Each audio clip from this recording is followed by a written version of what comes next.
voudrais revenir sur le mythe de la caverne et sur la notion de synonymie. Qu'est-ce que c'est qu'une synonymie? Un synonyme, ce sont deux mots qui ne se ressemblent pas, mais qui en gros veulent dire la même chose. Donc, considérez que notre société a des côtés synonymiques, je crois que vous comprenez ce que je veux dire par là. Alors, les antiracistes vous disent évidemment, ou les antisexistes disent ne faites pas attention au sexe de la personne, à la couleur de peau de la personne, à quoi que ce soit, parce que de toute façon, tout le monde est pareil. Il doit être traité pareillement. C'est ce que j'appelle la synonymie. Alors cette synonymie, évidemment, comme son nom l'indique, elle semble ancrée sur le langage, l'apprentissage du langage. Et les apprentissages plus ou moins intelligents du langage. L'apprentissage synonymique, qui est souvent pratiqué dans les cours d'anglais, dans les cours de langue, et l'apprentissage, je ne dirais pas homonymique, mais en tout cas étymologique. L'apprentissage étymologique consiste à dire que l'on rapproche les choses qui se ressemblent au niveau du signifiant. L'apprentissage synonymique consiste à dire qu'on rapproche ce qui se ressemble au niveau du signifié. La différence, c'est que le signifiant, je le vois, je vous propose un certain nombre d'objets, je vous dis, mettez ensemble les objets qui se ressemblent. En revanche, au niveau synonymique, je vous montre un certain nombre d'objets, et je vous dis, de toute façon, ces objets, ils ont un lien entre eux, et je vais vous dire lequel. C'est-à-dire, vous n'allez pas le percevoir, ce lien. Mais je vais vous dire lequel. Là, c'est parce que le signifiant n'est pas parlant, que la forme des objets n'est pas signifiante, et par conséquent, elle n'est signifiante que par le commentaire que l'on va plaquer sur l'objet. De la même façon, si on vous dit, par exemple, il y a une progression, alors soit vous voyez cette progression, soit on vous dit qu'elle existe. Et vous, c'est pas tout à fait pareil. Je prends par exemple le cas du zodiaque. Alors, les saisons, il y a une progression. On voit à peu près les choses évoluer. Le zodiaque, au niveau du symbole, il n'y a pas de progression. Il y a un commentaire qui est greffé, qui est plaqué par-dessus, et qui vous fait croire qu'il y a une progression. C'est la même chose. Donc, il y a le problème des langues. Il y a des langues qui sont beaucoup plus synonymiques qu'étymologiques, comme l'anglais.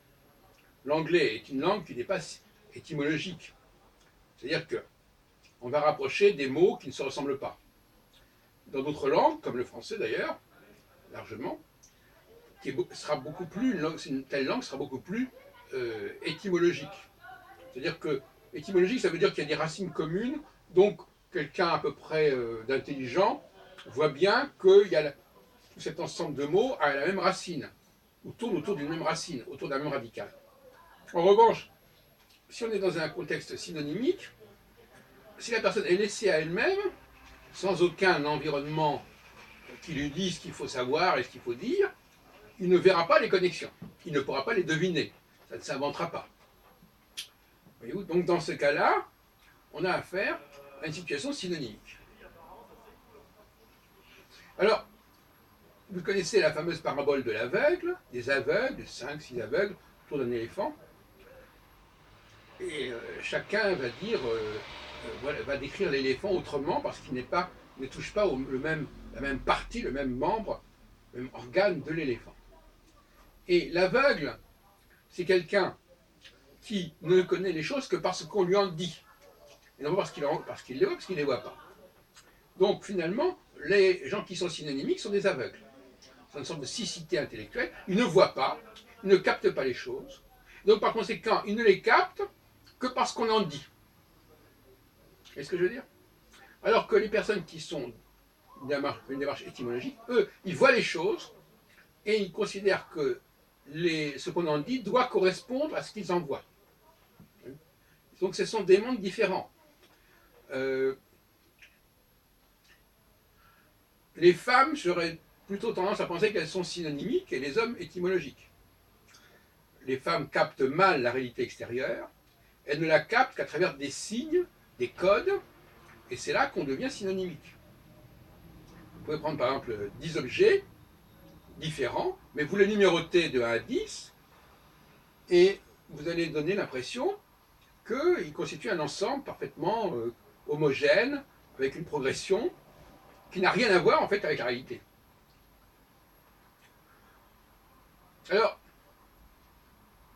dans le cas des femmes, ils nous disent oui, c'est vrai que nous ne sommes pas comme les hommes, nous n'avons pas la même apparence que les hommes, mais vous devez considérer toutefois, néanmoins, que nous sommes égales aux hommes. Donc, ne faites pas attention à ce que vous voyez, n'en tirez pas de conséquences, de conclusions, soyez surtout attentifs à ce qu'on vous dit qu'il faut en voir. Donc on est dans un monde où les choses n'existent que parce qu'on en dit et parce qu'on décide d'en dire. Alors ça me fait penser à un article que j'ai lu récemment, une astrologue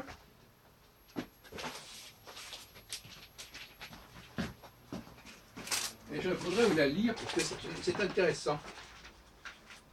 L'astrologie thérapie quantique, c'est paru dans la revue Soleil Levant, mensuel gratuit pour une nouvelle conscience.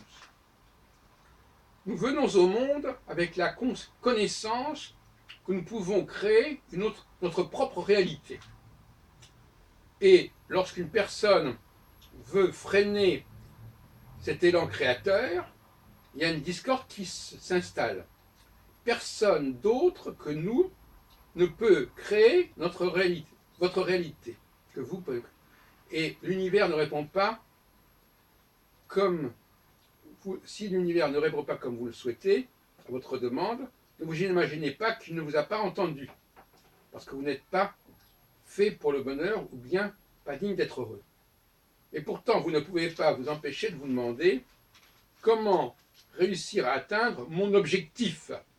Pourquoi est-il si long d'obtenir ce que je désire? Alors, si vous voulez, cette mentalité, cette façon de voir les choses, le mot qui est important, c'est vouloir, désirer. Je veux que les choses A et B soient semblables, elles sont semblables. C'est cette réalité qui m'intéresse, je veux imposer et affirmer cette réalité. Voilà la démarche du personnage synonymique.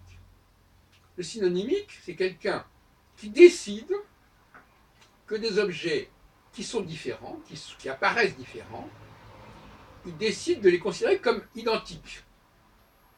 Et par conséquent, ça veut dire qu'il suffit de vouloir, en fait. Il suffit de vouloir, il suffit de désirer. Et quand on veut suffisamment les choses, quand on désire suffisamment les choses, elles surviennent. Donc là aussi, nous avons une clé intéressante, parce que c'est comme une femme qui a écrit cet article. C'est-à-dire qu'en fin de compte, les femmes seraient persuadées de l'importance de la volonté. Et en quelque sorte, il y a un mot qui pourrait être employé, c'est la mauvaise volonté. Ben, si quelqu'un ne veut pas voir que deux choses différentes sont finalement semblables, il fait preuve de mauvaise volonté. Et inversement, on fait preuve de bonne volonté quand on veut bien accepter que malgré certaines différences apparentes, flagrantes, eh bien il faut les refouler, il ne faut pas les considérer. On est dans un surmoi qui consiste à ne pas accepter ce que nous percevons immédiatement, mais à accepter ce que nous voulons percevoir, ce que moralement, philosophiquement, nous considérons qu'il faut percevoir. Voilà, je vous laisse sur ces réflexions.